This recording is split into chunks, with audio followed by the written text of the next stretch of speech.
નમસ્કાર, તમે જોઈ રહ્યા છો ગુજરાત શોર્ટ ન્યૂઝની ઇવનિંગ ટોપ હેડલાઇન્સ.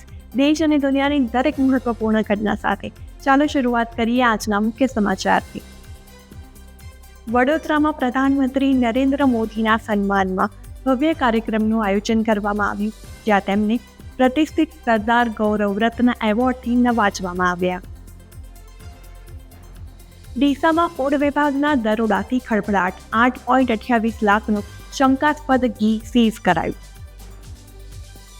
ગાંધીનગર બન્યું એશિયન વેઇટ લિફ્ટિંગનું કેન્દ્ર. કોમલ કોહરની સિદ્ધિથી દેશ ગૌરવ અનુભવી રહ્યો છે.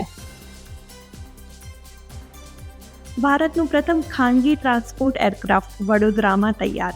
ટાટાની એસેમ્બલી લાઇનમાંથી ઐતિહાસિક રોલ આઉટ થયું. કચ્છના સાધારા રોડ પર કોન્ટ્રાક્ટરની બેદરકારીના કારણે અકસ્માત સર્જાયો. રસ્તો ખોદી નાખવામાં આવતા કાર સહિતના વાહનો ખાબક્યા હતા.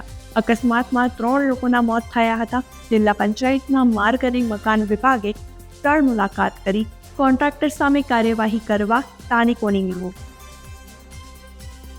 રાજકોટ આજી ડેમ ચોકડી પાસે આગની ઘટના બની. આગ લાગતા કારખાનાનો વેસ્ટ પડેલો માલ બળીને ખાક.